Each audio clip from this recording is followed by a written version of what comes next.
ఖమ్మం జిల్లా లచ్చెన్నగూడెంలో స్వర్గీయ నందమూరి తారక రామారావు విగ్రహాన్ని ఆయన మనవరాలు నందమూరి సుహాసిని ఆవిష్కరించారు. ఎన్టీఆర్ విగ్రహాన్ని ఆవిష్కరించడం తనకు సంతోషంగా ఉందని సుహాసిని అన్నారు. తెలంగాణలో టీడీపీకి పూర్వ వైభవం తెద్దామని సుహాసిని పిలుపునిచ్చారు.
జై తెలుగుదేశం, జై తెలుగుదేశం.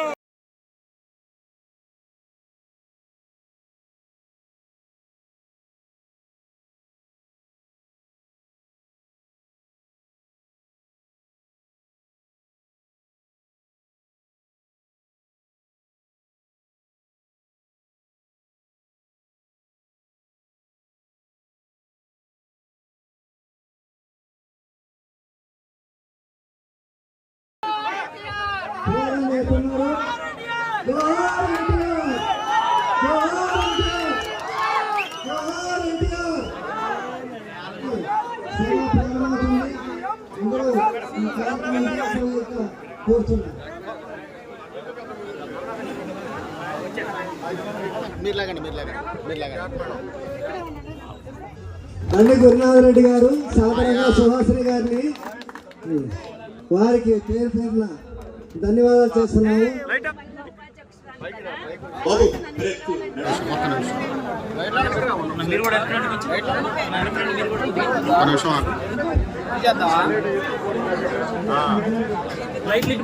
భీమిరెడ్డి వెంకట శివనారాయణ గారు,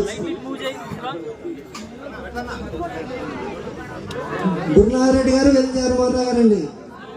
బండి గురునాథరెడ్డి గారు, వెల్లి జగన్మోహన్ గారు, రాచూరి గంగరాజు గారు మాకు అన్ని విధాలుగా సహకరించేసి ఒకసారి వేదిక మీదకి వచ్చేసి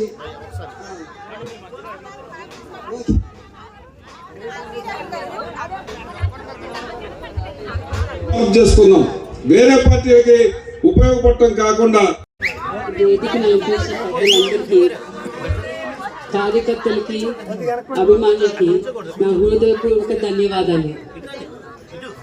నందమూరి తారక రామారావు గారి మా తాతగారి విగ్రహ ఆవిష్కరణ కార్యక్రమానికి ఇక్కడ రావటం నాకు చాలా ఆనందంగా ఉంది. లచ్చెన్నగూడెంలో మీరందరూ నన్ను ఆహ్వానించి ఈ గ్రామం కోసం నాకు ఇంకా సంతోషంగా ఉంది. నందమూరి తారక రామారావు గారి గురించి మీరందరూ ఆయన జీవితం ఒక పూలబాట అనుకుంటారు, కానీ ఆయన కృషి, ఆయన కష్టం, ఆయన ఇచ్చిన సమయం కానీ ఏదైనా ఆయన ఫలితమే ఆయనకి ఇది పూలబాటగా ఆయన మార్చుకున్నారు ఆయన జీవితాన్ని. ఆయన కష్టం కానీ, ఆయన కృషి కానీ, ఆయన శ్రమ కానీ అది జీవితాన్ని పూలబాటగా మార్చుకొని ఇవాళ తెలుగుదేశం పార్టీని స్థాపించారు. నందమూరి తారక రామారావు గారు ఒక కష్టజీవి. ఆయన వీధి లాంతల కింద చదువుకున్నారు. ఆయన పొద్దున్నే లేచి సైకిల్ దొక్కొని విజయవాడలో పాలు పోసి గుంటూరు కాలేజ్కి వెళ్ళేవారు. అక్కడ వీధి నాటకాలు కూడా వేశారు. అక్కడ ఆయన డిగ్రీ పొందారు.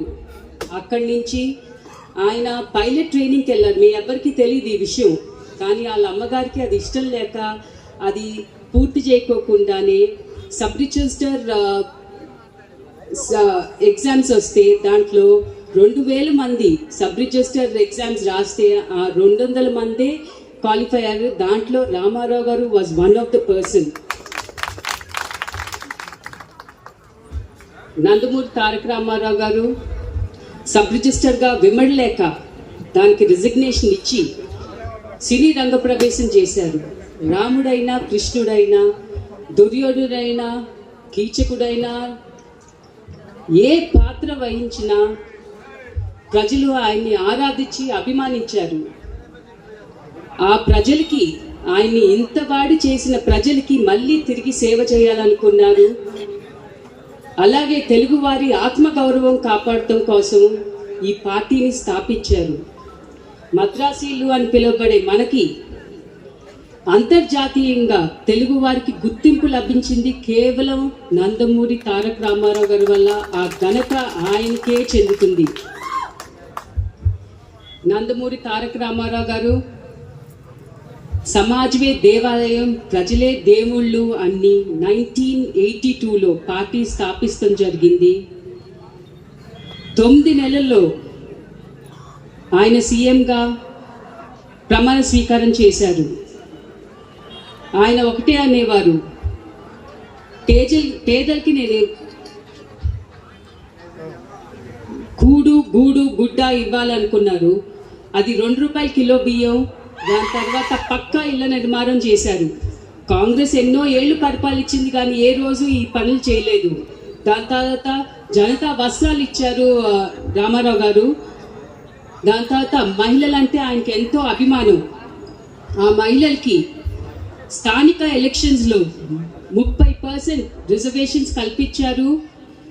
దాని తర్వాత మహిళలను ఎంతో ప్రోత్సహించారు. పద్మావతి ఉమెన్స్ యూనివర్సిటీ స్థాపించారు.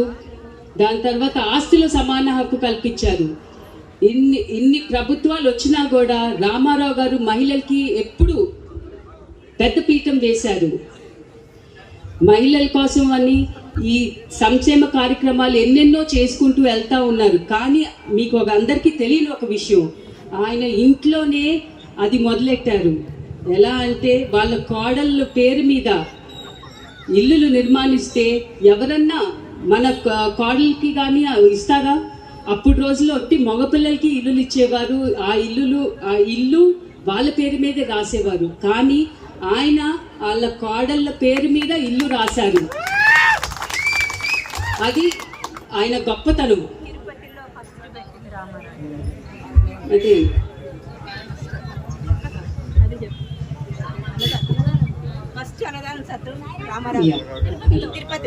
స్వతంత్రం వచ్చింది కానీ మన తెలంగాణకి స్వతంత్రం ఎప్పుడు వచ్చింది? ఆయన పట్వారీ సిస్టమ్ని రద్దు చేసినప్పుడు అది మనకి నిజమైన స్వతంత్రం ఆ రోజు వచ్చింది. ఆయన పిల్లలకి మధ్యాహ్న భోజన పథకం. దాని తర్వాత ఆయన ఒక రైతు కుటుంబం నుంచి పుట్టారు. సో రైతు కష్టాలు ఆయన తెలుసు. అందుకనే ఆయన ఉచిత కరెంటు 50 రూపీస్ హార్స్ పవర్ కలిగించారు. అందుకనే రైతులు ఎంతో బాగుపడారు అప్పుడు. అలా చెప్పుకుంటూ పోతే ఆయన ఎన్నెన్నో అభివృద్ధి కార్యక్రమాలు చేశారు. అదే బాటలో మన నారా చంద్రబాబు నాయుడు గారు ముందుకెళ్ళి విజన్ 2020 అని అభివృద్ధి చేశారు. మనం అంతా చూసాం. ఫ్లైఓవర్స్ కానీ, ఎయిర్పోర్ట్ అన్నీ ఆయన విజన్ చూసాం. అట్లాగే ఇవాళ ఆంధ్రప్రదేశ్లో విజన్ 2047 అంటున్నారు. అది కూడా మనం చూడబోతాం. యువ నాయకుడు లోకేష్ ఆయన విద్యాశాఖ మంత్రిగా ఎన్నో అభివృద్ధి కార్యక్రమాలు చేస్తున్నారు. ఎన్నెన్నో పథకాలు పిల్లలకి అందజేస్తున్నారు. అలాగే ఐటీ రంగాన్ని కూడా ముందుకు తీసుకెళ్తున్నారు. సో మనం ఏంటి అంటే మనందరం ఒకటి. నేను చెప్పేది ఏంటంటే మనందరం ఐకమత్యంతో పనిచేద్దాం. ఇక్కడ డిస్టర్బెన్సెస్ వద్దు, గొడవలు వద్దు. తప్పకుండా పూర్వ వైభోగం మనం తప్పకుండా వస్తుంది అండ్ చూస్తాం కూడా. సో కలిసి పనిచేద్దాం. అండ్ టీడీపీ పార్టీ పెట్టిన వేళ విశేషం ఎప్పుడు అది కార్యకర్తల పార్టీనే అండ్ బడుగు బలహీన వర్గాల్ని ప్రోత్సహించిన పార్టీని. బీసీలకి 30% రిజర్వేషన్, 33% రిజర్వేషన్స్ కల్పించింది నందమూరి తారక రామారావు గారు. సో అలాగే సూర్యసేంద్రులు ఉన్నంత కాలం మన తెలుగు వారు ఉన్నంత కాలం మన హృదయాల్లో ఆయన ఎల్లప్పుడూ నిలిచిపోతారు. సో నన్ను ఇక్కడ ఆహ్వానించిన నిర్వాహకులందరికీ నా కృతజ్ఞతలు తెలియజేసుకుంటున్నాను. అండ్ అందరూ సేఫ్గా ఇంటికి వెళ్ళండి, జాగ్రత్త అని నేను ఎప్పుడు చెప్తా. ఎందుకంటే రథసారథి నందమూరి తారక రామారావు హరికృష్ణ గారు ఎన్ని వేల కిలోమీటర్లు తిరిగినా మనందరికి తెలిసిందే రోడ్డు ప్రమాదంలో చనిపోయారు. అది మన దురదృష్టం. And we miss him also. So అదే చైతన్య రథసారథి అండి. సో మన అదే పడొద్దు, తప్పకుండా ముందుంది మనకి మంచి రోజులు. మనందరం కష్టపడి మళ్ళీ మన పార్టీని పూర్వ వైభోగం సాధిద్దాము. జై తెలుగుదేశం, జై జై తెలుగుదేశం, జోహార్ ఎన్టీఆర్, జై చంద్రబాబు నాయుడు. నమస్కారం.